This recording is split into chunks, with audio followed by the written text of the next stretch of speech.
It's a nice Saturday morning, and you have the free weekend to enjoy some games. Out of all, you decide to play Helldivers 2. You look at the primary weapons, and then let out a sigh, and pick the usual combo. You join a mission against automatons, and quit after 5 minutes out of frustration because a Devastator insta-killed you.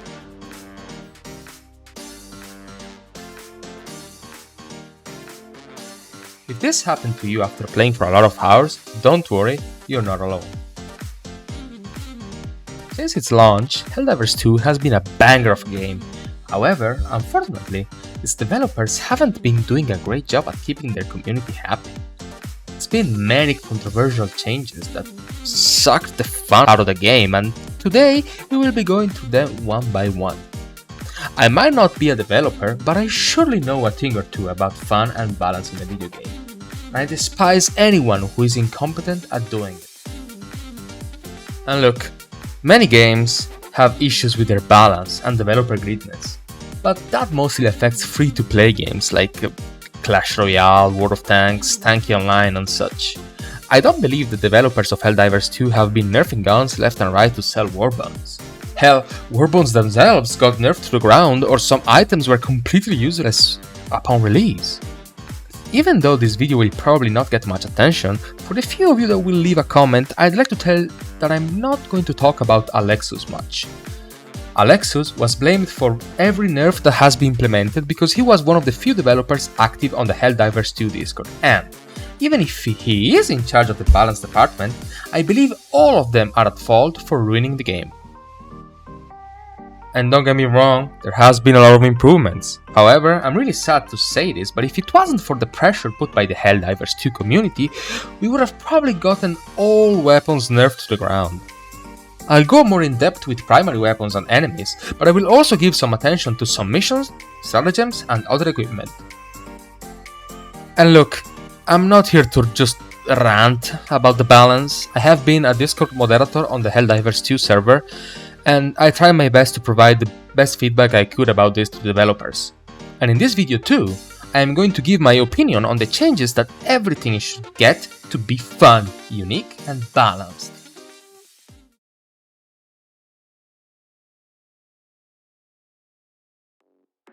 It's February the 17th, and Arrowhead releases the first balance patch, 1.009.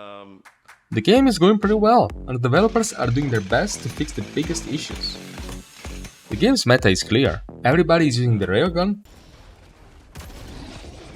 Whoa! I run shot at the fucking Bile Titan with the Railgun in the head. The Shield Generator pack. Next up, we're going to be running the Shield Generation pack. I heard you guys, everybody in my last video said, listen, this thing is a beast, and I've run with it a couple of times. It really is. It will save you so many times throughout your run, and it blocks a lot of stuff, especially with the robots where you're taking fire damage all the time. This thing is awesome. And the Breaker for its amazing damage per shot, mag size, rate of fire, and handling. Now for the weapons, I'm running the 225 Breaker because it really is just an absolute machine when it comes to destroying enemies in the game. I really am not a fan of it against the robots over maybe a couple other options, but when you're in a tight pinch, it just mows stuff down. And also because, let's face it, the Punisher was a joke in comparison. Every other weapon available was pretty much trash. Aside the standard Diligence, the Defender and the Punisher Slug were still being slept on. And finally, the Scorcher. This last one not many had yet due to it being the last weapon in the warbond. The worst weapons in the whole game currently being the Sight, the Spray and Pray Breaker Shotgun, and the Diligence Counter Sniper. I still remember how happy I was when I unlocked the Liberator Penetrator, thinking it would be a straight upgrade from the standard Liberator, which for being the basic weapon was actually pretty good. The disappointment I felt when the gun was a lot worse than I thought was, let's forget about that. The Liberator Concussive was pretty mid, while the Dominator was a weapon that required patience to master. The Breaker Incendiary wasn't terrible, but since the dot had been bugged since launch, Players were using it and threw it into the trash can the moment they saw the fire dot was doing close to no damage. Either way, this patch though reports that the defend event difficulty has been reduced. I believe this is the name the developers use for the Retrieve Essential personal missions. Not much was changed honestly, the mission was still only available on automaton planets, and it was impossible to complete on higher difficulties unless using a stupid tactic like one player smokes and the other players hold on the outside of the map, at times this being really hard even on lower difficulties. A fix for the top 3 difficulties is also released to apparently make them harder. This will increase enemy spawns to their limit. Horde mode difficulty and total time were increased, which is actually the Eradicate mission. They were rather chill and this change was welcome. Multiple stratagems brought into a mission was also fixed. I believe this was to prevent mortar farming, where people would spam mortars to end Eradicate missions as fast as possible, so to farm medals and XP.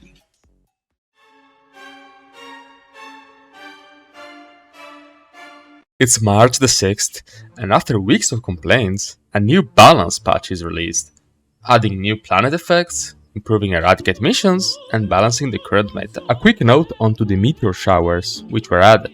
This planet effect was absolute cancer, and would often kill you because it wasn't easy to spot.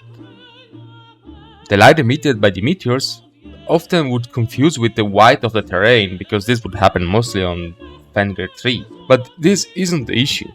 The issue is that their explosion damage, which for a comparison was pretty much identical to the damage of a bile mortar, would grant an insta-kill if you happen to be too close to them when impacting on the ground. Eradicate missions had the amount of enemies required doubled, taking around 10 minutes to complete for each mission. This was a welcome change. Eradicate maps were also reworked, mostly for the automaton side. Previously, you could be able to camp on top of the hill and chill. Now, you couldn't camp anymore, and you'd get overwhelmed by heavy bots that required fixed headshots to take them down quickly.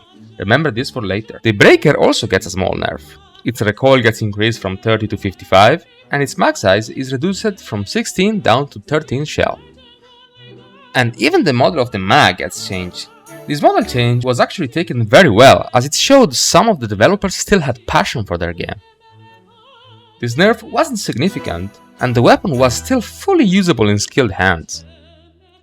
A very welcome buff for the Punisher is also introduced, which increases its total ammo, damage, and stagger, turning it into one of the best shotguns in the game, though at this time it was still outshined by the Punisher's Lug, which also got its total ammo increased. The Breaker Spray and Pray also gets a welcome buff, turning it from an airsoft weapon into an actual usable gun. And finally, the Railgun. The Railgun gets a heavy nerf, which completely murders it and makes it almost unusable.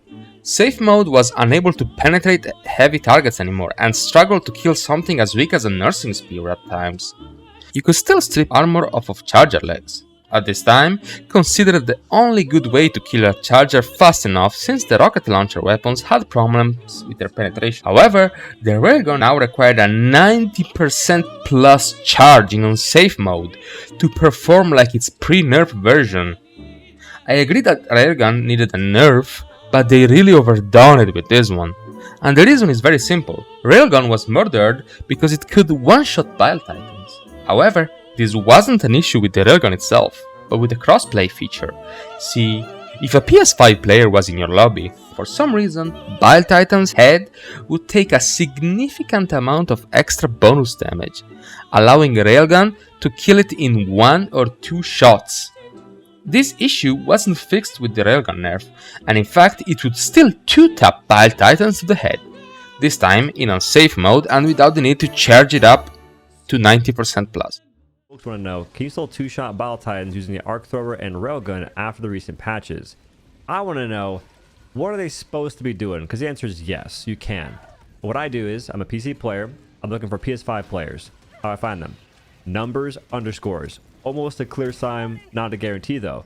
And all I got to really do is join a lobby that has a PS5 player, and I just can't be the host.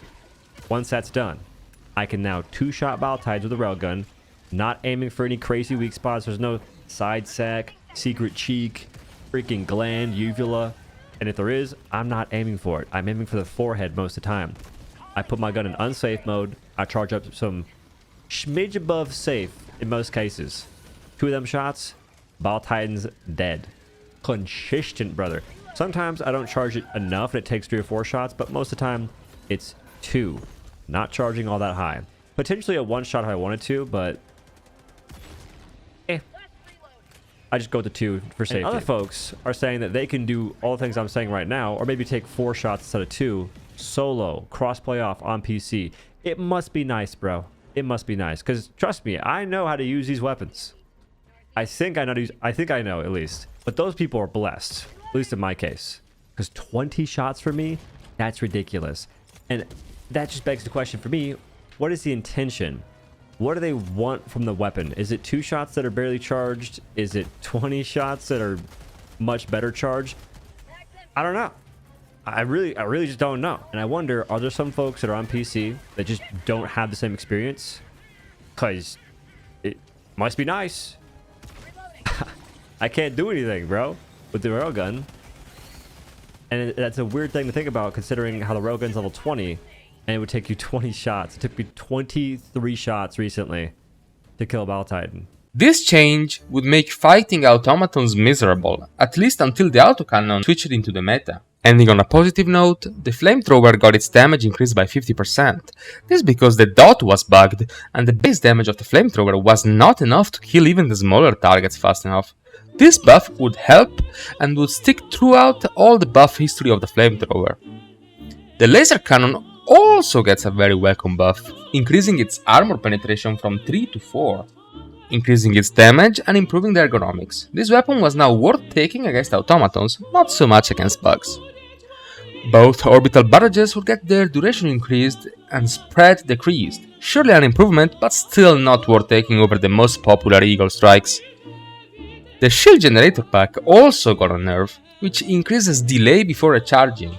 I believe this nerf was stupid, simply because it doesn't work as you think. You would think that after the shield gets destroyed, you'd have to wait more for it to recharge, right? Right? Wrong. The nerf touched both the recharge time of the shield when it was destroyed and when it was damaged but still operational. When the shield is destroyed, it will take 4 to 5 seconds before the nerf to recharge. I believe this was increased to like 8 seconds after the nerf, which is reasonable. But the worst part is that if your shield was still active and operational with a sliver of health left, it will take several seconds, up to 15 or 20 seconds to start recharging, making it half useless and requiring you to cheese it by getting it destroyed on purpose, so it could go on a much lower cooldown. Remember, these nerfs were done without touching any of the enemies. Most of them would insta-kill you with ease, like rocket devastators and nursing or bio spewers. Moving on to the fixes tab, the armor rating values were fixed. For those of you who didn't know, all armors had been bugged since launch, providing the values of the base medium armor no matter if it was light, medium or heavy. The fix now made medium and heavy armors completely worthless to use and introduced the quote-unquote headshot mechanic. Back then, players came up with the critical hit feature, which was thought would give enemies a random chance of dealing double their damage to the player. This was not how it worked, as we discovered later. When hitting the head, you would receive 200% bonus damage, granting easy insta-kill to your enemies, which, guess what, would aimbot at your head 80% of the times. Are you enjoying Helldivers 2? If you're not, I have a pretty long explanation. The short and sweet of it is, it's probably because of all the changes they made to the game they didn't announce. It's more because they increased the intensity of the AI of the monsters, especially the bugs. They increased headshot damage you take. That I can show direct proof of right now. This is before the update, the headshot damage you took. This is after the update. And headshot damage does not care about armor because our helmets are all the same. Which they kind of changed that. Before we had helmets you could wear that reduced headshot damage, but they removed that too. Whatever. It was like a hidden buff. They also increased the headshot rate, because I'm getting headshot a lot more often. I have hunters jumping from Narnia, and they're more accurate now thanks to the AI intensity increase. What the? And they headshot me consistently from deep, and more often than before.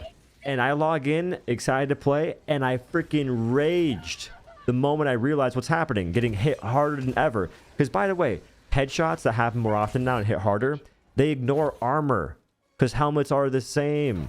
So we're taking 60% plus around there, more than half HP from a single headshot.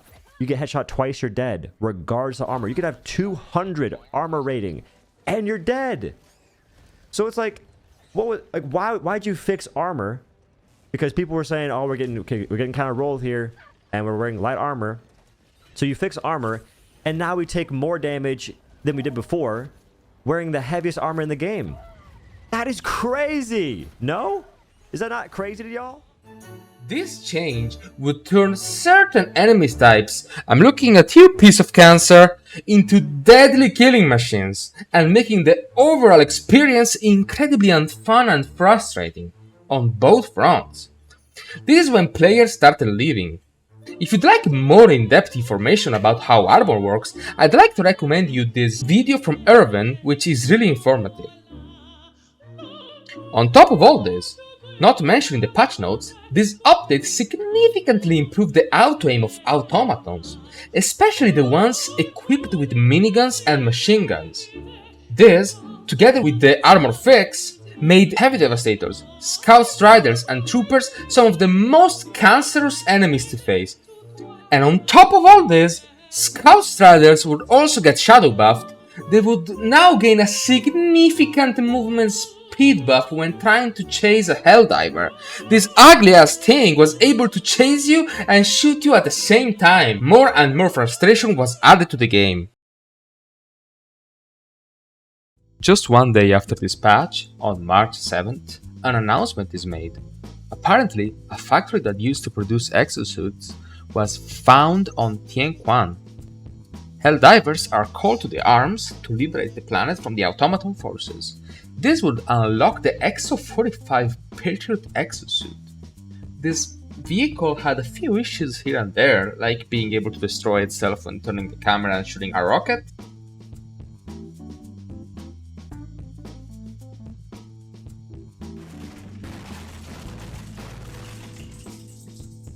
And its melee feature not working as intended.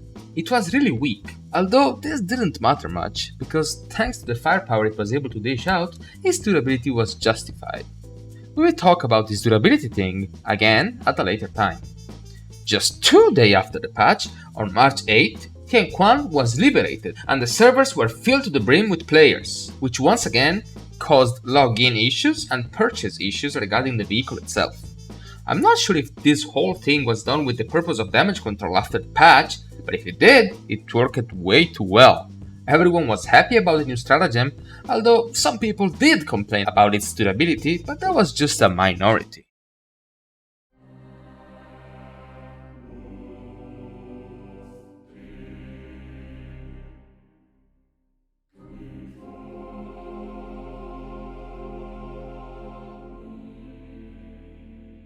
It's now the 12th of March, and a new patch is released.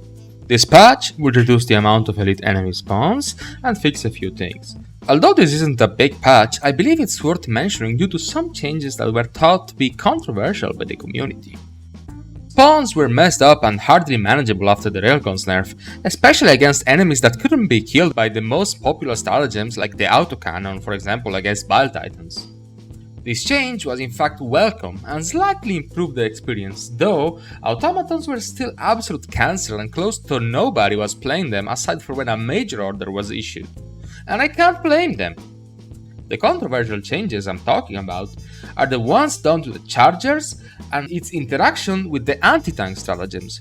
The developers would in fact significantly lower the health of the charger's head, which would now grant a one-shot kill with a direct hit to it. Many players liked this change, but a lot couldn't help but wonder why would its weak spot be the head? It's an enemy that rams things full speed. The front should be the thickest and hardest part to deal with. In fact, the more obvious weak spot of the charger would have been its ass, which once popped would cause the charger to quickly bleed out. The rocket launchers were changed so to deal full damage on direct hits against non-vital armor parts. This was also welcome, though a lot of players would now complain about this being a controversial change. The Railgun had been murdered because it could kill a charger or a Bile Titan in a few hits, and now the rocket launchers could do the same, 2 rockets to a Bile Titan's face and it was dead. Mostly, players were angry because the developers seemed to not have picked up yet the fact that Railgun was quote-unquote broken due to the PS5 bug and not due to the gun itself. On a final note, the electronic countermeasures planet modifier had been removed. This modifier was kinda brain dead and didn't really make the mission more challenging, rather more frustrating to play with. A lot of players in fact thought that this modifier was a bug and not an actual thing. And this is also why it was removed. Players were mass reporting this dumbass modifier as a bug. It was clear by now that the balance team was not competent enough and had to rely on players' complaints rather than testers' feedback to make the game fun and balanced. Just 2 days later, on March 14th, a new warbond is released, Cutting Edge. This warbond included 5 new weapons, 3 primaries, 1 secondary, and 1 grenade. I believe this was one of the best warbonds at the time, with only 2 of the 5 weapons being underwhelming. First page. The Sickle was a straight upgrade of the standard Liberator with a quote-unquote bigger mag size, as it could shoot non-stop for 9 seconds, and of course, as it was an energy weapon, it had infinite ammo. Players loved this gun. Some veterans complain it wasn't like the Sickle of the first game, which used to deal more damage at the cost of a slower rate of fire and faster hitting. On the second page, we have the Plasma Punisher, which was a good weapon. It required a lot of skill to master due to its projectile being very slow and flying in an arc. It required a lot of calculation if you wanted to hit moving and far away targets. The stun grenade instantly became a fan favorite since it was a non-lethal grenade which could stun enemies. The community quickly discovering this grenade could also stun Bile Titans made a lot of players pick it over the other grenade types. On the third page, we have the Blitzer, which was a mid-tier weapon. It had good damage per shot and infinite ammo, with the drawbacks of having a very limited range of just 20 to 25 meters and a painfully slow rate of fire, which made the gun really frustrating to use. Its arcs would also occasionally split and hit multiple targets. This would happen completely random and players were hoping this could be more consistent. We'll talk more about this weapon later. Moving on, we have the Dagger. Smaller brother of the Scythe, this is deemed to this day the worst secondary weapon in the game. Even worse than the basic pistol, the community has nicknamed it the Laser Pointer because, well, that's what it is, a laser pointer. I think this weapon was used to make signals to pelicans when landing during bad weather. There's no other explanation at why this gun is so fucking bad. They just decided to recycle it and give it to our Helldivers. I'm sorry for those of you who have brought it to a mission and quickly regretted it. Overall, this warbond was well received and players were satisfied.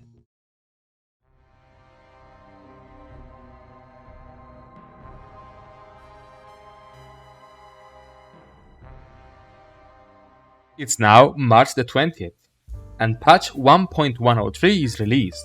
This patch was aimed to fix a few things on the Patriot Exosuit, as well as balance changes to patrol spawns and the new planet effects. The patch reports a fix of spawn rates of the new planet effects on various planets, but unfortunately this change was close to unnoticeable. Moving on, we have a well-deserved nerf to meteor showers, which would reduce their explosion radius, damage, speed, and add an improvement for its trail color. Changes were also done to volcanic activity, which was pretty much a cousin version of the meteor shower, although I believe it wasn't as bad as the meteors. Its explosion radius and speed were nerfed. Improvements on lighting on Fenrir 3 were also introduced, always to improve gameplay during meteor showers. Moving on to the fixes tab, the patch reports a reduction of incidents with patrols spawning on the player. This change was thankfully noticeable, although not entirely perfect. Exosuit melee was finally fixed, though this feature is close to useless, so we didn't gain much there. The patch also reports the exosuit being able to destroy itself with a rocket was also fixed, though this change wasn't perfect and the exosuit would still occasionally destroy itself after the patch. On top of this, the rocket launcher of the exosuit was shadow nerfed. For some reason, its gun depression value had been greatly reduced, making it way harder to shoot targets that were on a lower level compared to the player. Shots from arc-based weapons would now be counted in the shots fired section in the mission stats end screen tab. What the developers didn't know, however, is that this patch would introduce a new game crash, which would occur randomly whenever an arc weapon fired. This issue had been quickly noticed, since after the Railgun nerf, the arc thrower took its place into the meta and was now everywhere. The community figured out in a couple of days that the arc weapons were crashing the game, and once again, the developers were oblivious on the situation, having to rely on players' complaints once more to fix their game. Before this, I remember getting team kills so many times I had to switch armor to the one providing 95% protection from electric damage. Honestly, this crash was kind of a quote-unquote blessing. It stopped the arc thrower spam for an entire week, up until the issue was fixed. This patch would also increase the spawn rate of Shriker nests, which were introduced in the previous patch at a much lower spawn rate. Shriekers had the power of calling bug breaches and had also the special power of insta-killing you if you dared to get touched by an inch of their corpse. The arc weapons crash would get fixed just 6 days later, on March the 26th. Just a couple of days later, on March 28th, the HMG 101 and the Quasar Cannon were given to all Helldivers, possibly as damage control after the previous week filled with game crashes. The Quasar Cannon was an energy weapon launcher which fired a powerful plasma shell. It had infinite ammo, the shell could fly straight without being affected by gravity, and players simply had to wait for it to cool down before firing again. The stratagem quickly replaced the expendable anti-tank into the meta and made the recoilless rifle worthless to use without a body loader due to its painfully slow reload speed. The HMG 101 was deemed trash right away. It being the quote-unquote portable version of the HMG emplacement, had a ridiculously low mag size of 75, disgustingly uncomfortable recoil, no third-person reticle, 7 seconds of reload time, and a misaligned first-person scope. All of these downsides completely not worth it for a full auto weapon with AP4 that couldn't even hit half the shots you fired. Players would stick to the good old autocannon, and this weapon would barely get used by anyone but masochists.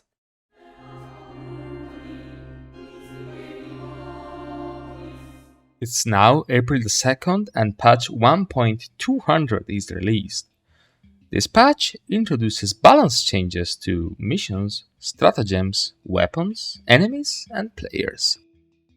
Blizzards and sandstorms are added to some planets as hazards. These hazards are pretty cool, however they do not interact too well with the enemy AI. See, if enemies are already aggroed onto you before the storm begins, they will keep their aggro onto you no matter what after the storm begins. While this issue affected both factions, it would be a major issue against automatons due to the fact that they are ranged enemies. Despite the weather, they were fully aware of your position and would shoot accordingly, while you couldn't see an inch from your nose. This shit still happens to this day. Moving on, developers tried to improve retrieve essential personnel missions by reducing the number of NPCs to save and by moving spawns a bit further away. This wouldn't really change much on the automatons front. This mission was still almost impossible to complete on higher difficulties. If I'm not mistaken, this mission was also added on the Terminate front, which funny enough was much more chill and could easily be completed on the hardest difficulty. Though people would play this mission mostly to farm samples, and the developers were totally unaware of this.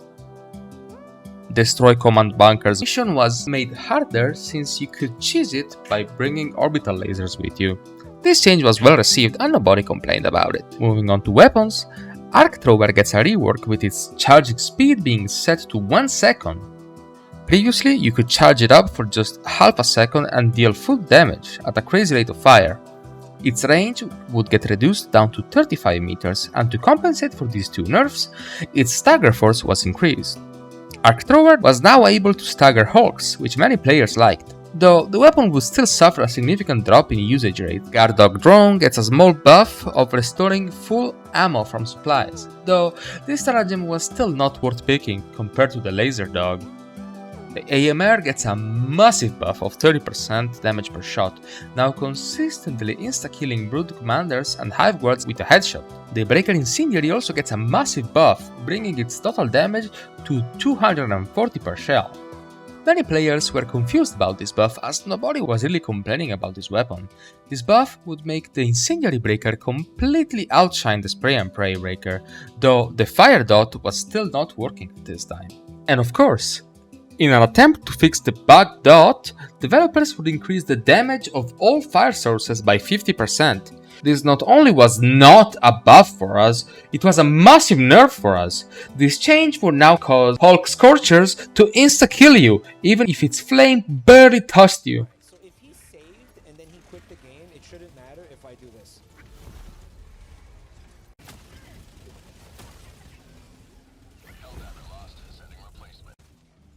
Raider in the background represents thrusting? What do you mean thrusting? This image relates to the killing shit where Like, the fucking paramedics are trying to help somebody and then the cops...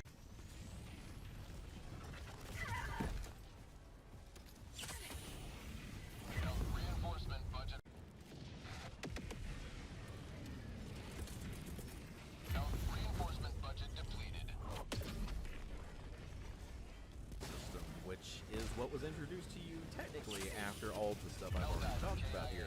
Their offices, which he documented on Twitter, he faked it. The likes. A block away. This is Pelican 1. I have visual on the extraction zone. That style of game ever again. It's too long.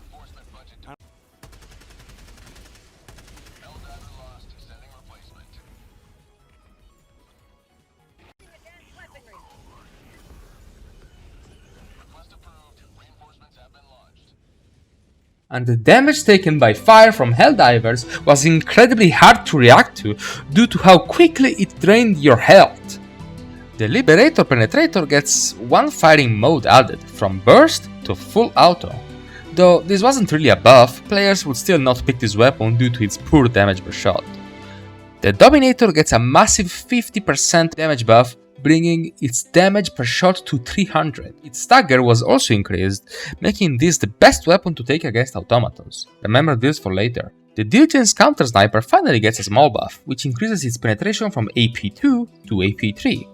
Though this still wasn't enough, as its ergonomics were still garbage.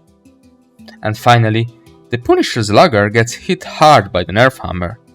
With its stagger heavily reduced, now unable to stagger anything bigger than a warrior, its damage would get reduced to 250 from 280, and for some reason its demolition force would get reduced. This stat was only useful to break open the containers of secondary POIs scattered around the maps. Many players were confused and allegedly upset at this change. The Punisher Slug wasn't overpowered, and a lot of players were using it simply because the stagger made certain enemy types less cancerous, like Devastators and Bile Spewers, which would one-shot players incredibly often. And on top of this, players called bullshit on the developers which murdered the Slugger to the ground while allowing the Dominator to do the same thing as the pre-buff Slugger.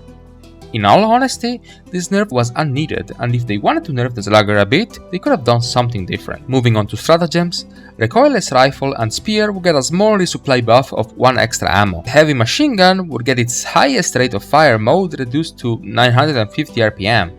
This change making no sense as the weapon had other stats that desperately needed to be tweaked. The Patriot Exosuit's rockets get murdered and nerfed to the ground, shadow nerfing their damage and making them like the pre-buff rocket launchers where if you didn't pixel hit the right spot, your penetration would get cut in half.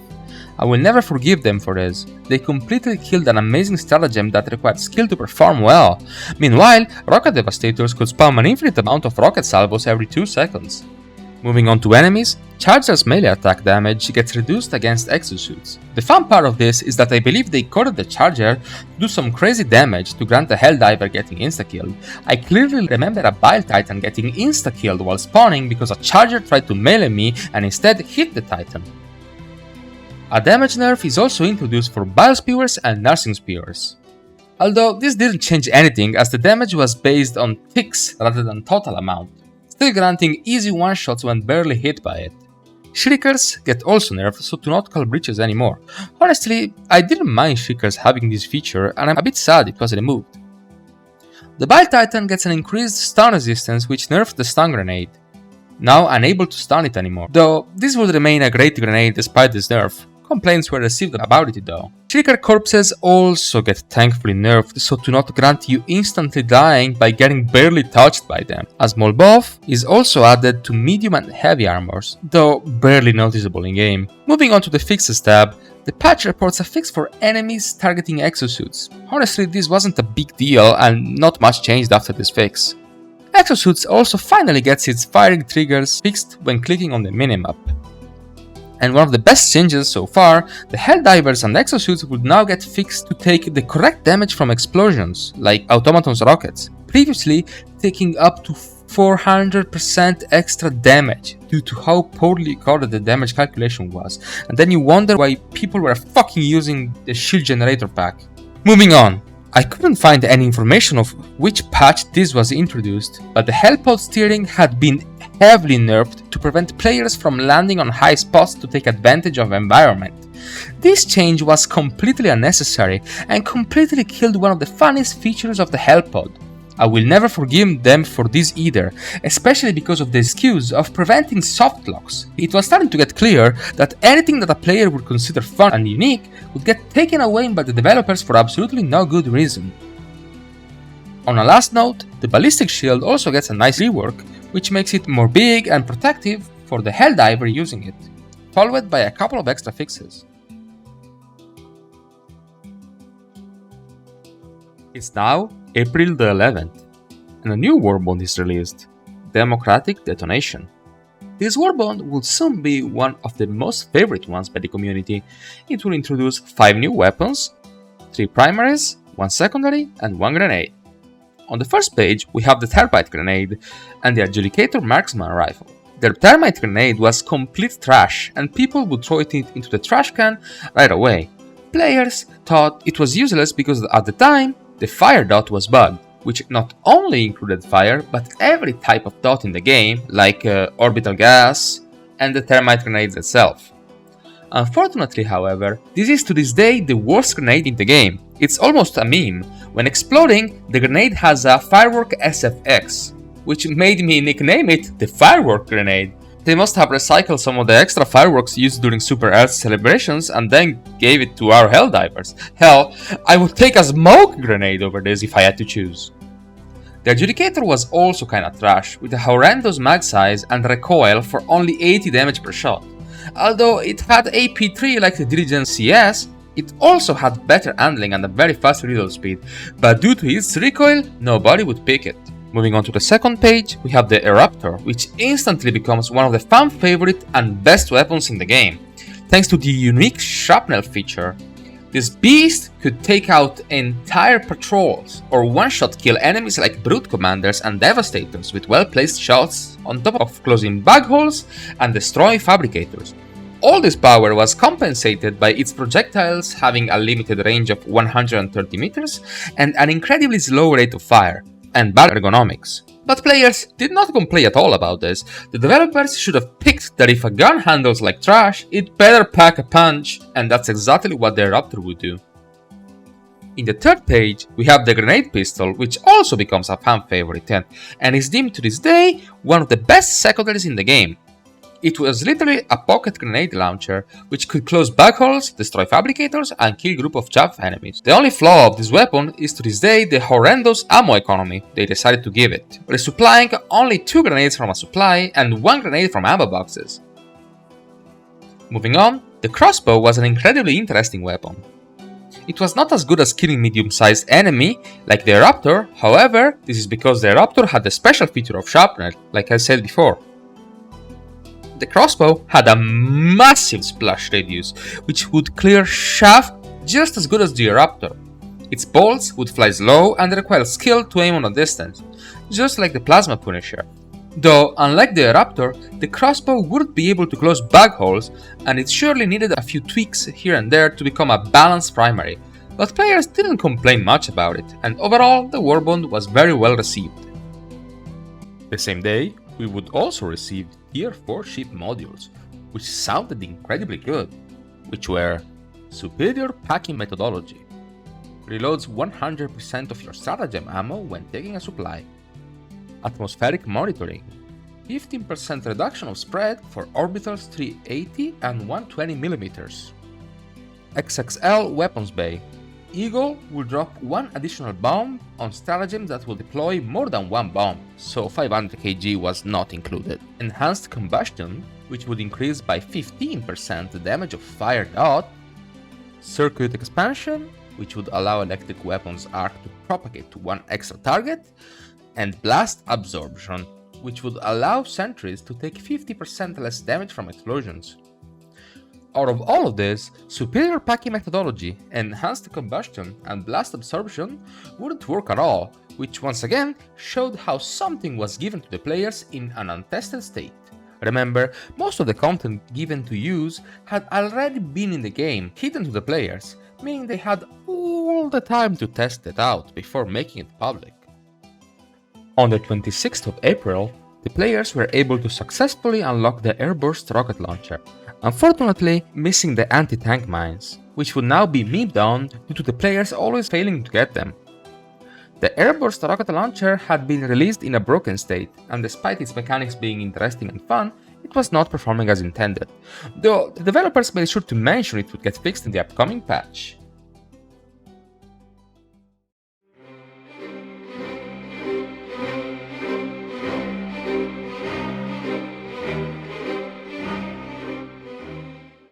It is now April the 29th, and Helldivers 2 receives its first biggest balance patch, which would touch weapons, stratagems, and enemies. Let's start with the changes done to the Spread Democracy mission. This mission would now be made available on higher difficulties, which was a very welcome change, especially for veteran players. Starting with some general balance changes, armors with rating above 100 would now reduce the damage taken by headshots.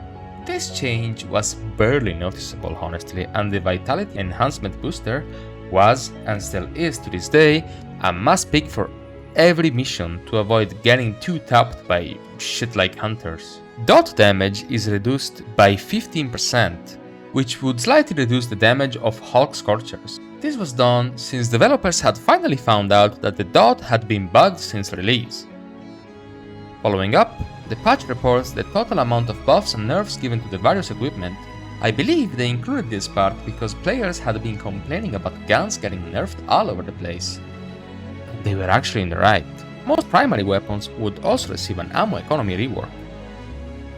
Starting with primary weapons, the crossbow gets murdered and made totally useless by reducing its splash radius, compensating with more stagger and faster bolts. This would make the crossbow be completely useless, because, as I said, when it was introduced, it had big troubles killing medium-sized enemies, and this change would make it focus on this specific role, which it was not compensated for. Its explosion armor penetration was in fact still AP2, and even though the dart itself had AP3, it was too weak. Big complaints were received as this weapon was changed for no reason, and players had been asking changes for other guns for months now. The Adjudicator is moved into the Assault Rifles category, now being a battle rifle. It receives a nice buff of increased number of total mags and recoil reduction. Still, it was unfortunately not worth picking for a lot of players. The Punisher Plasma gets an amazing buff, which would decrease the damage drop-off of the explosion and increase its projectile speed. This buff unfortunately would make the Plasma Punisher unusable with the Shield Generator pack, as it would cause the projectile to explode when attempting to leave the shield. This would also affect the shield relay. The Blitzer gets a small buff, which would bring its RPM from 30 to 45, turning it into a very good primary weapon, though it still suffers to this day on cold planets. The Eruptor gets a small nerf of damage drop-off of its explosion, and its ammo economy reduced in half. This nerf was fine, and nobody really complained, especially since its incredible power was now limited even more by having only 7 total mags with 35 total ammo, forcing players to use their ammunition more wisely if they wanted to perform well. Remember the explosion damage drop-off change for later. The Sickle gets its ICE reserve cut down to 3, also forcing players to shoot more wisely and pay attention to their overheating. This nerf was deserved, and even after it, the weapon is still top tier to this day. The Sight gets its damage per second increased to 350, honestly not really enough, and in fact the usage rates of this weapon will still remain very low. The Diligence Counter Sniper finally gets a huge buff, which improves its ergonomics and increases its damage to 140, allowing it to instantly kill Devastators with a headshot from afar. The Standard Diligence also gets a small buff of damage, bringing it up to 125, allowing it to instantly kill Devastators with a headshot from much closer distance. These two buffs were very welcome, and many players were happy that the snipers finally got some love, though this required a whole Discord poll to happen. The Liberator gets a small yet very welcome damage buff, which brings it to 60 per bullet, allowing it to now kill Devastators in 2 headshots rather than 3. The Liberator Concussive receives a nice damage buff, though this wasn't enough to compensate all the other flaws it had. It will still remain a below average weapon pick. The Dominator gets a very small nerf to its damage, bringing it down to 275. Complaints were received about this, but honestly this nerf was barely noticeable and the weapon would remain a top tier pick against automatons. Moving on to secondaries, the Redeemer gets a small nerf, which increases its recoil. Honestly, barely noticeable, this would still remain one of the best secondary weapons for beginners. The Peacemaker gets a small damage buff, though this wouldn't matter as nobody would pick this due to its very limited max size and below average handling. The Senator gets a huge buff, which many loved, increasing its damage to 175, improving the first person iron sight, and adding a speed loader which would considerably improve the reload speed when emptying the cylinder. The Dagger gets an insignificant damage buff which will bring it to 200.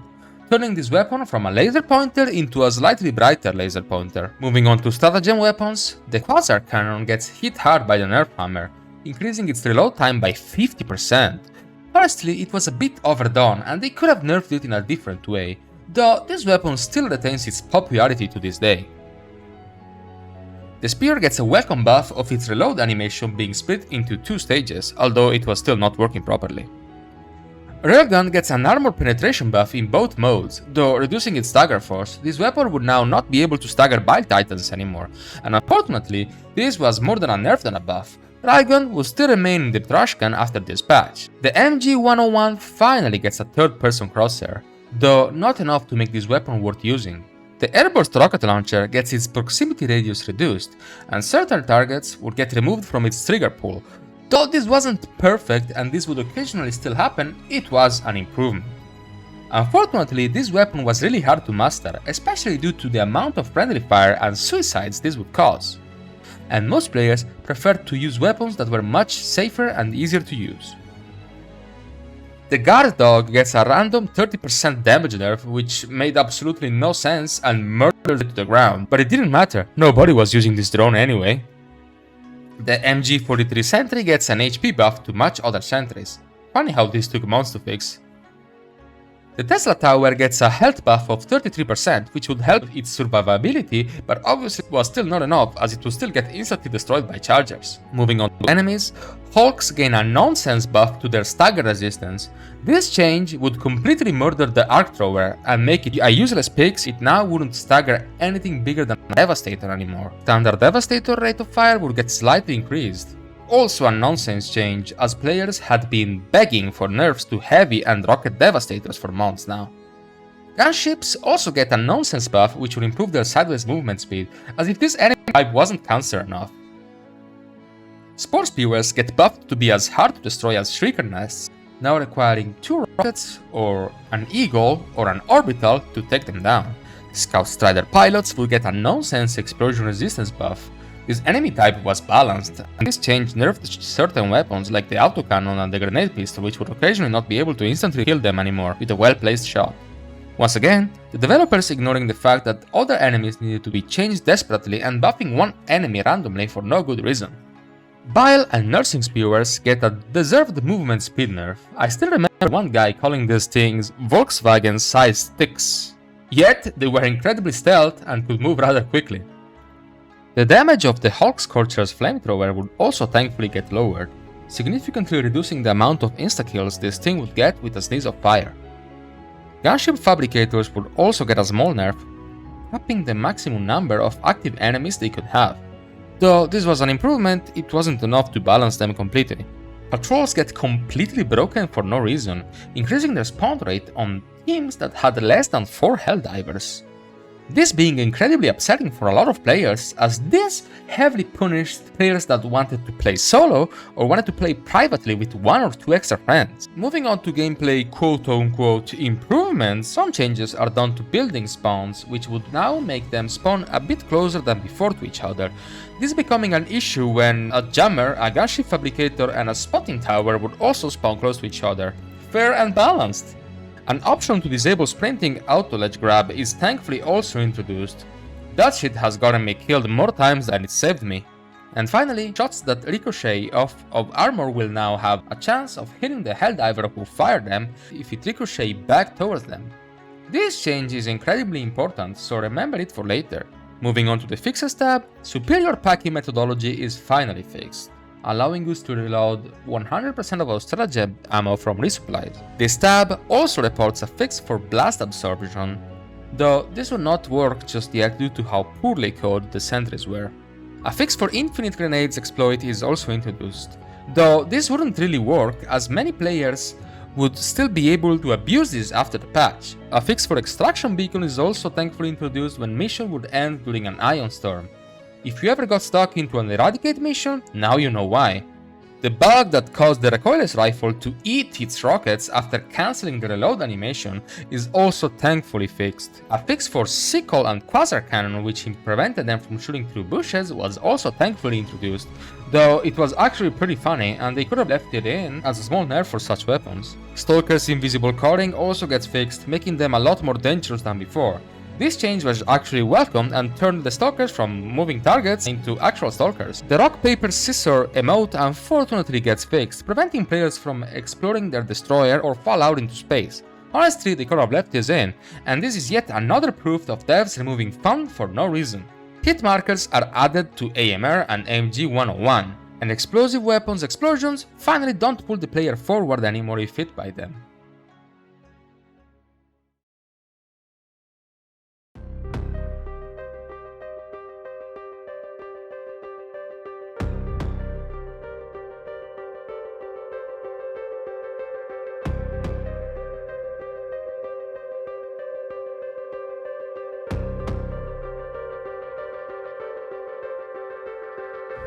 It's now May the 7th, and a new patch is released. Out of nowhere, the Eruptor gets murdered, instantly becoming one of the worst primaries in the game.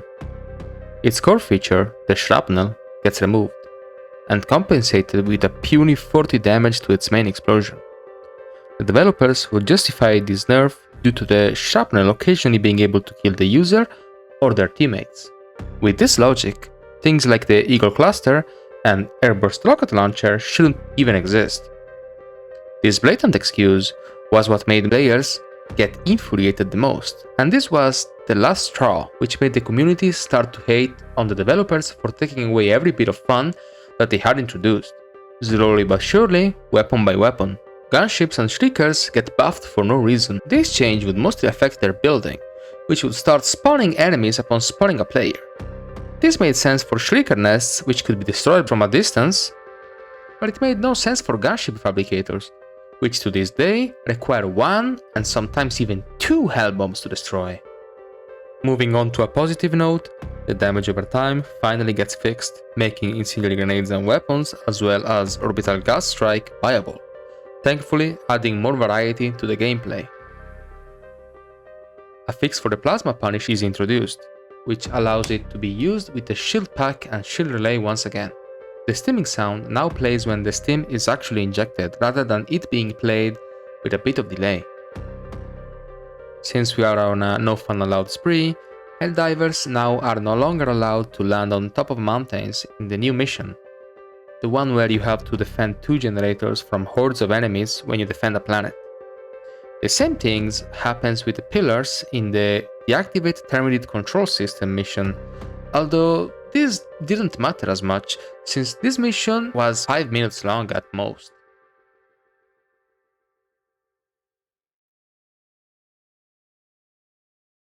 It's now May the 9th, and a new warbond is released, Polar Patriots.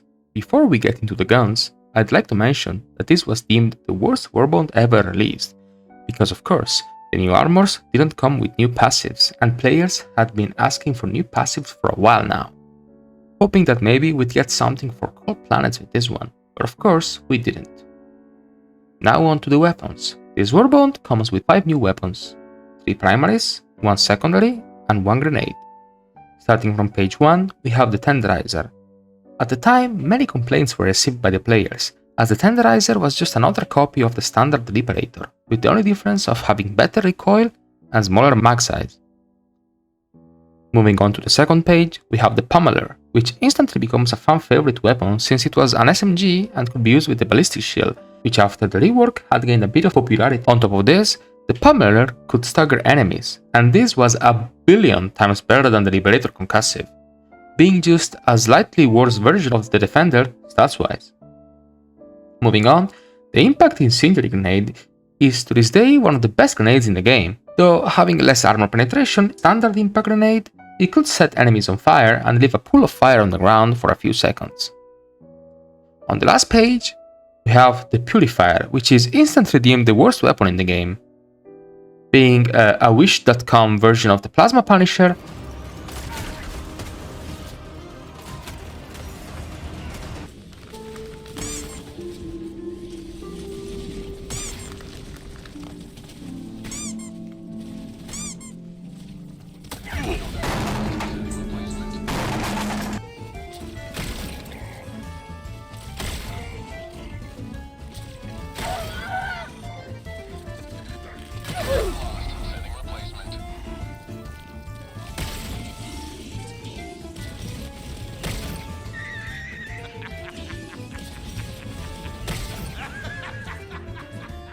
This weapon has a firing system identical to the one on the arc thrower, which drove away a lot of players, especially due to the poor damage per shot it dealt, and honestly, to this day, all these flaws aren't worth having AP3 on it. It almost feels like having a primary weapon with AP3 will be deemed to be worthless. Moving on, the Verdict pistol isn't too bad, it's basically a tougher version of the Peacemaker, though unfortunately this weapon wouldn't see much use as well. With the Senator being simply better, players were a bit disappointed, because since this weapon looks like a Desert Eagle, they were expecting the same armor penetration as the Senator.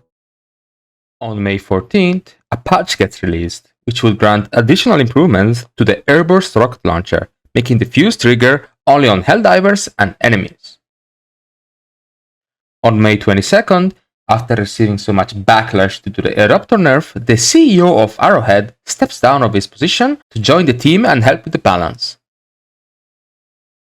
On May 26th, the Helldivers would receive the Emancipator Exosuit after liberating Varelia 5.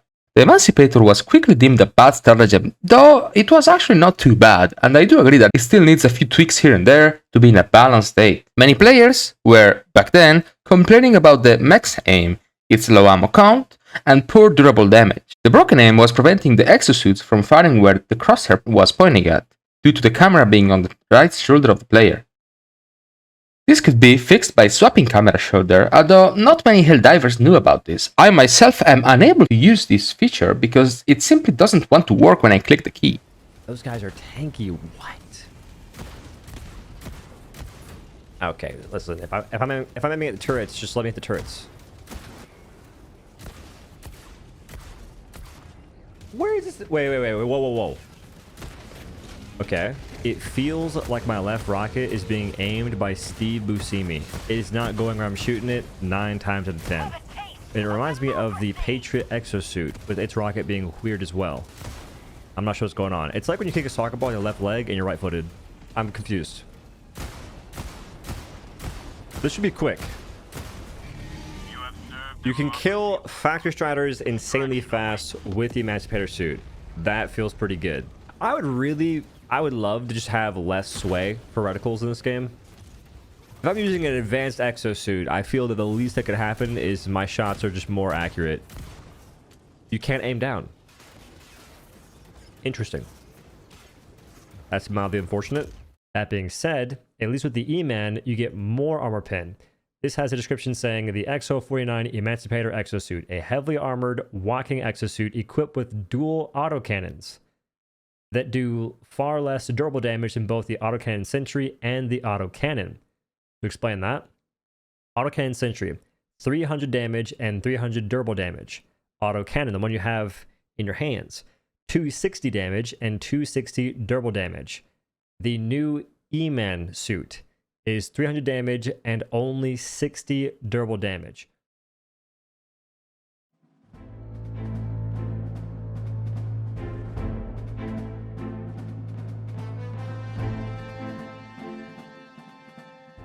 It's now June the 13th, and both a new warbond and the second biggest balance patch are released. This time, apparently with quote-unquote no nerfs included. Thankfully, bringing the game balance in the right direction despite not being perfect. Starting with the warbond, it would introduce 3 new weapons, 1 primary, 1 secondary, and 1 throwable. This warbond would also introduce paint jobs for our vehicles and help pods. On the first page, we have the Liberator Carbine, pretty much the brother of the standard Liberator, with much quicker rate of fire and stronger recoil. This weapon was actually liked, as despite it being much similar to the Liberator, it had a specific role which was being effective up close, with a faster rate of fire but higher recoil, dishing out more DPS to spray targets with. On the second page, we have the triple barrel Bushwhacker shotgun, which honestly is one of the best secondaries in the game. Packing a massive punch, it can even unload all 3 barrels at once. It reloads quickly, and it staggers targets with a hefty ammo reserve of 30 shells. In the third page, we have the throwing knife.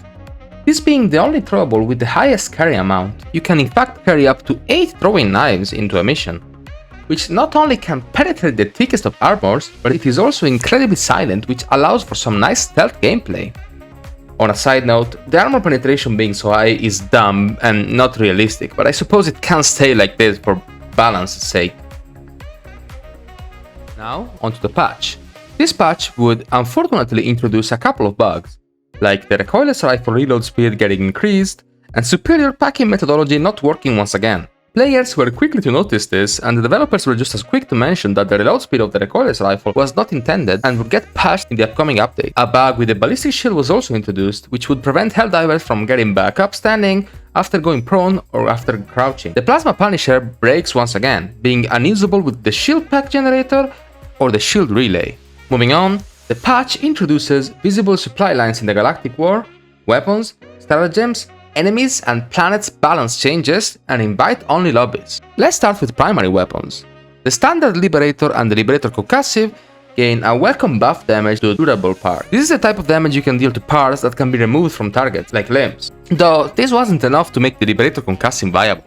The Adjudicator gets a very welcome buff, increasing its mag size up to 30 bullets and also increasing its durable damage.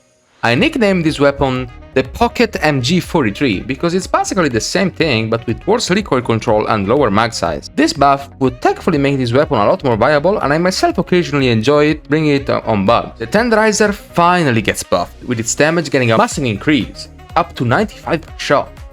The Assault buff instantly bringing it at the top with the other assault rifles against both factions, though I prefer to bring it against automatons. To compensate for this massive firepower buff, the mag size gets slightly reduced down to 30 bullets, and total mag capacity gets lowered to 8.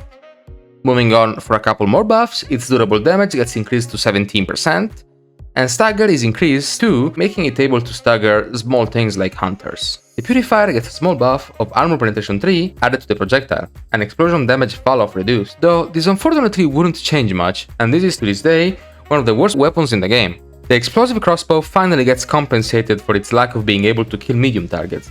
The explosion penetration gets increased to AP3, and it is now allowed to destroy fabricators and close bag holes. Unfortunately, this weapon use rates will still remain low, despite this buff making it somewhat decent at its role.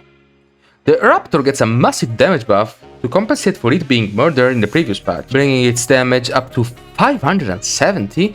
This would allow it to kill Brood Commanders in 2 shots, though this is still not enough to make the weapon as fun as it was before it got murdered, and its use rates will still remain low. I will go into an in-depth suggestion about these two weapons specifically in my next video. The standard diligence gets a durable damage buff, which is welcome.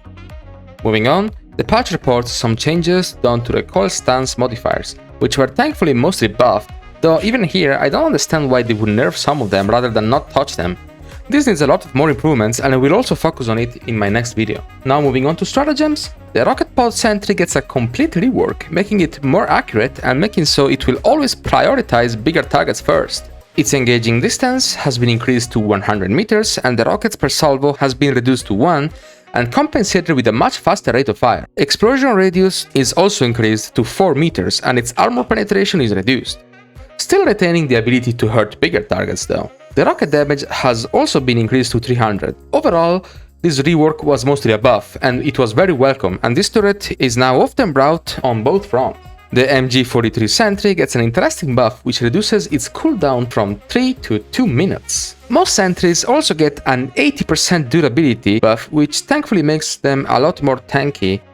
The HMG emplacement gets a very welcome buff of 100% extra rotation speed, making it a lot more reliable in all situations. I was incredibly happy with this buff, as this is one of my favorite stratagems and is incredibly underrated. I will do a video about it too. Both mines emplacements get a nice damage buff, though this wouldn't increase their pick rate. Arrowhead doesn't understand that 3 minutes is way too long of a cooldown for such a stratagem, especially on higher difficulties. The orbital Gatling barrage gets a massive buff, which increases its rate of fire by 25% and doubles the amount of total rounds fired. This is actually a shadow buff, since the orbital Gatling will always last a few seconds extra than the in-game timer shows, so to fire all the 60 bullets.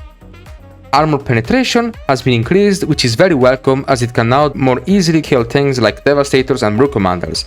Although it's not the best at it, it's better than nothing.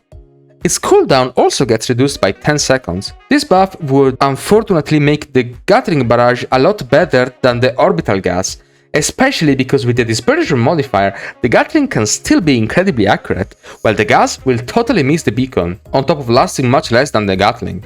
Orbital Precision Strike, it's a huge buff of reduction in calling time, making it very much an instant 500 kg. Its cooldown gets also lowered by 10 seconds, turning the stratagem into a top pick on the automaton front, a bit less on the bug front due to the dispersion modifier still present. The Orbital Airburst gets a nice cooldown reduction of 20 seconds, which makes it a lot more versatile overall. Moving on to the 110mm rocket pods, they got some weird changes. Their targeting is finally fixed, and armor penetration is increased to deal full damage rather than reduced damage to its targets. Though, for no reason, its damage gets lowered down to 250, and the explosion damage is also removed. The developers would mention that this, despite looking like a nerf, it is not a nerf. And I can't help but disagree, because why on hell would you reduce the damage of something to compensate for it having broken aiming? Assuming that 2 rockets dealt 300 damage, meaning that 6 rockets would deal 1800 total damage, which reduced by half, turns into 900 total damage to heavily armored targets before the rework, why do they now deal only 125 damage per rocket, which is 750 damage total? To make it fair, their damage should have been lowered down to 300, which is 150 per rocket. In short, this is indeed a nerf and in no way is justified, since the stratagem wouldn't have been overpowered if you decreased their damage properly rather than using some bullshit excuse. And I'm sorry to say it, but this totally destroys your statement where you said that this patch wouldn't have any nerfs in it. Moving on, the Eagle Strafing Run gets a welcome buff, gaining 1 extra use charge and having its armor penetration increased. Unfortunately, this isn't enough of a buff, and despite the stratagem being much better than before, it's outclassed by things like the Eagle Cluster. The Grenade Launcher gets a nice damage buff, bringing it to 400, though unfortunately this doesn't solve its ammo economy issues, and the Grenade Launcher sees very low pick rates at high difficulties nowadays because of this. This has been the first stratagem I've ever unlocked, as I'm a huge fan of grenade launchers. I hope we will eventually get a grenade launcher shooting bigger caliber rounds. Looks like this one shoots 25mm rounds. The heavy machine gun gets several buffs. Its damage is increased to 150, and its durable damage is also increased to 33%. Highest RPM for some reason also gets reduced even more. The developers once again failing to understand that it's not the RPM that is the issue, but the goddamn recoil.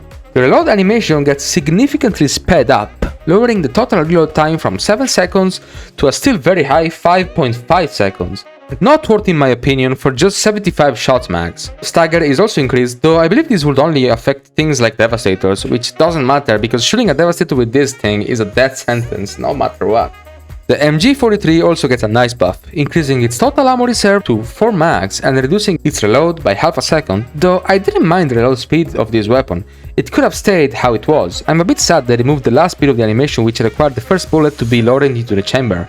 Stalwart and both guard dog drones get a nice durable damage buff, though the 30% nonsense damage nerf done to the assault rifle guard dog in the previous update has not been reverted.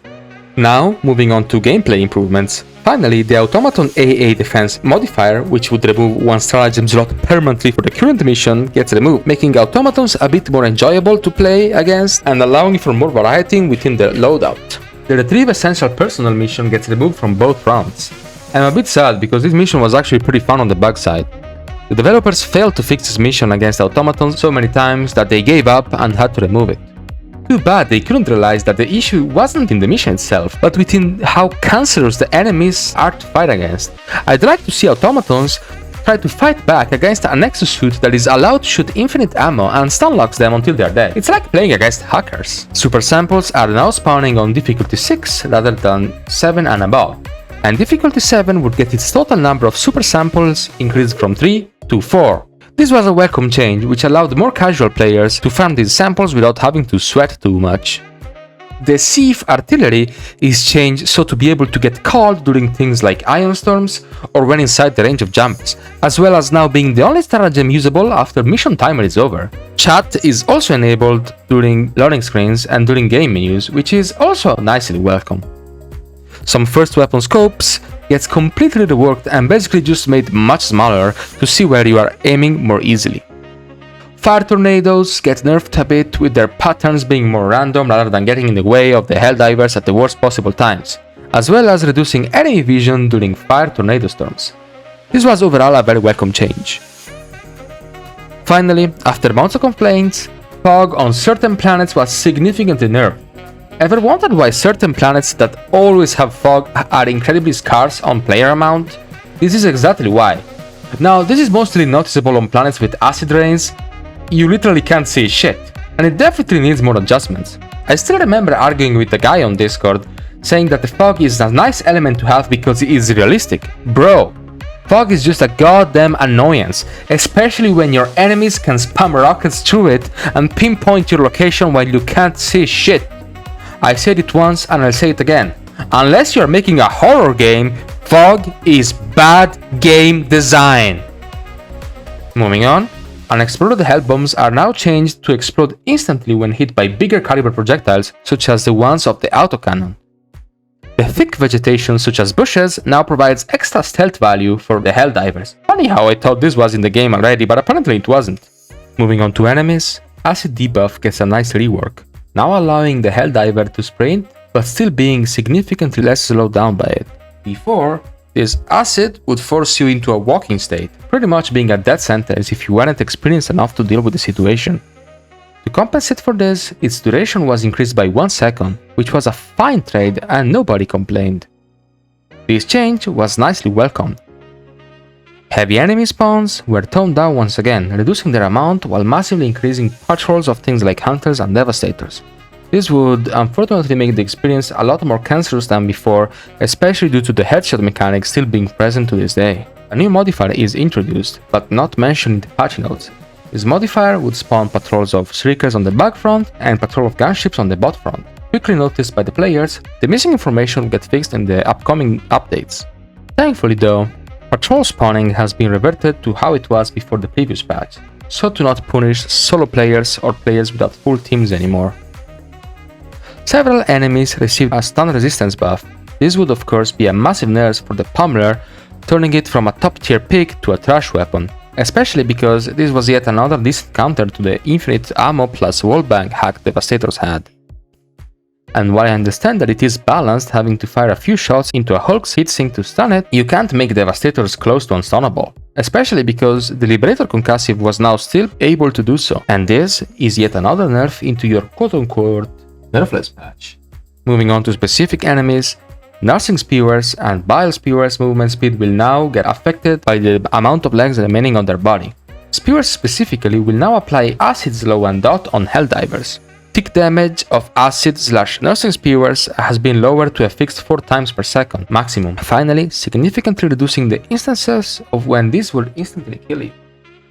Bile Titan gets the same treatment with its Acid Jet being able to hit a Helldiver down to a fixed 4 times per second maximum, though its Acid Spew would also get its spread increased. This was actually noticeable with occasionally having the acid hit you even when being out of the way. Its head gets changed to be weaker against certain weapons like the Railgun. However, the Bile Titan would also get Shadow buff, granting it 3 damage resistance while spewing, and removing the lower jaw as a weak spot, requiring the forehead to be hit till maximum damage. This was not mentioned in the patch notes, and effectively shadow nerfed every anti-tank weapon in the game. And with this, we are at the 3rd nerf in this nerfless patch Arrowhead. Be grateful I'm counting this as a compressive nerf and not as a nerf for every singular anti-tank weapon. Moving on, the Charger Behemoth gets massively buffed and included in the pool of enemies which will spawn in patrols and from bug breaches. Though someone definitely fucked up, as this specific enemy would now replace around 90% of regular chargers in the game. This enemy requires 2 rockets to the head to get killed or to strip the armor off of the front leg, unless you are pressing W.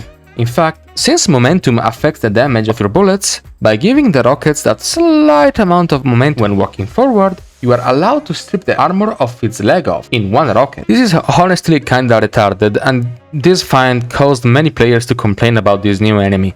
Thankfully, Spear is to this day able to kill these things in 1 missile to the head.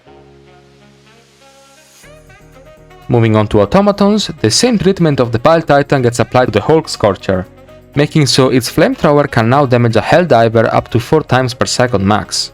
The Annihilator tank gets its heat vent hitboxes fixed, making it harder to cheese with a couple of impact grenades from the front. Honestly, not a big deal. Damage of Assault Troopers, the ones with the jetpack, explosion is reduced by 50%, thankfully reducing the chances of getting insta-killed by it. Moving on to fixes, the Spear finally, after so many months, gets to work properly. Though, with this update obviously being rushed, the Spear is now unable to target things like fabricators. The developers made sure to mention this in the patch notes and said it will get fixed in the upcoming updates. Planet modifiers like extreme heat and cold now would correctly affect Quasar Cannon's reload speed.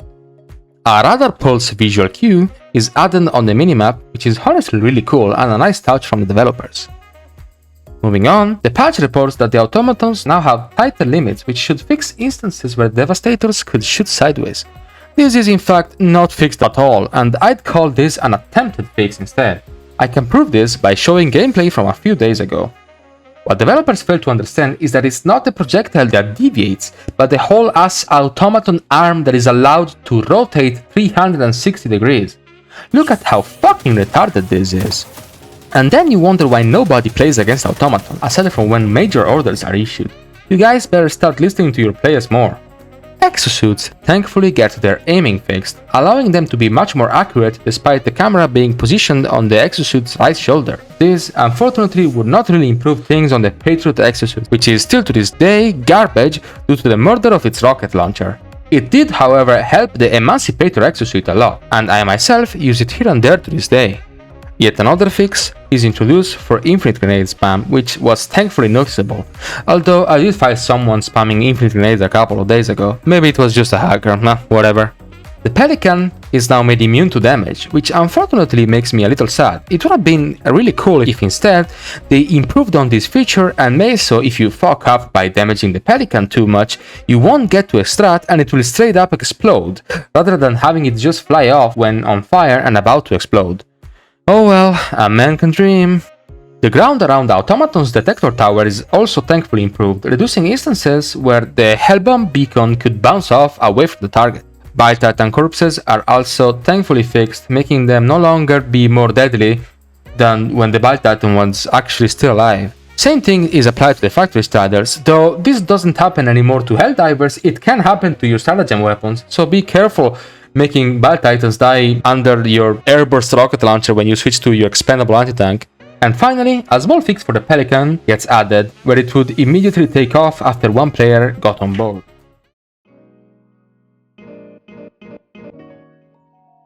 It's now June the 18th, and a new patch is released with a bunch of welcome fixes.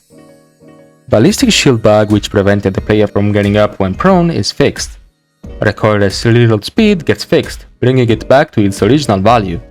Spear gets also fixed, now being allowed to target fabricators and other buildings. Sentries finally get an amazing fix, which prevents them from getting instantly destroyed by various explosions. The Adjudicator gets its recoil value fixes, which honestly seemed more like a nerf than a fix. An issue with the Pelican getting soft-locked if landing when a Bile Titan was under it is also thankfully added. Now, Hellbombs will get called down with their terminal input facing the players. Damn, this was so annoying to deal with. It's now the 25th of June, and the new patch is released. The Plasma Punisher interaction with shields is fixed once more. The Quasar Cannon being affected by hot and cold planet modifier had not been working, and it is now fixed. The Peak Physique Armor ergonomics buff is fixed and now works as intended. It's now the 4th of July, and a new patch is released. Happy Independence Day to all my fellow Americans. The patch reports a bug fix for superior packing methodology, although this had actually been fixed on the 1st of July. Infinite Hellpod loading screen instances have also thankfully been fixed. That was unbearable and thankfully noticeable. On the 7th of July, after successfully keeping the planet X-45 liberated, players would receive the Commando stratagem, a stratagem similar to the expendable anti-tank. His weapon shoots 4 laser-guided missiles. After being emptied, the Helldiver will simply throw it on the ground. This weapon has the same penetration as the spear, although a lot less direct damage. It is also currently bugged, and it seems that after being discarded, it can still be picked up. Moving on, a developer also reported that the Commando destroying fabricators in one shot is also a bug, and will get removed in a patch, though many players were quick to rush with their concerns about this, as it would be yet another controversial nerf to something fun that had been found in the game, as well as making the stratagem worse overall. Thankfully, this was brought to the attention of Kyla, who has recently joined the Arrowhead team, and even though I have only known her for only a couple weeks, I can assure you that she is an amazing person and an amazing friend, and that there wouldn't be anyone else I'd want in that position. She's willing to listen to everybody's feedback and make the players' voices get heard. And please, if something goes wrong in the future, don't go down too hard on her. Remember, developers screwing things up is nobody's fault but them, so don't go blame other people for it. Bonus information. Recently, a bug has been discovered which reports that whenever a teammate uses a stimulant, it causes all the other players to stop sprinting. Honestly, I had noticed this issue since I started playing, but I never thought it could be caused by someone else. I thought maybe it was some of the smaller bushes on the ground that caused this. Then again, it seemed to happen even in single player, so I don't know? Oh well. I just hope it gets fixed because it can be really annoying at times, and even kill you. If you reached to this point of the video, I thank you immensely for dedicating so much of your time into watching it. It took me so many days to make this video, and I'll be so happy if everyone else will get to this point. On an ending note, I am incredibly hyped for the upcoming update. I just hope they will not fuck it up, because putting rockets on a damn Scout Strider sounds a bit of an exaggeration, especially with how much we are getting ragdoll around lately. Let's hope for more armor buffs. Make sure to stay tuned for my next video, which will have all the balance suggestions I'll be proposing to fix all the mess the developers did in the past few months. See you in the next one, and thank you so much for watching.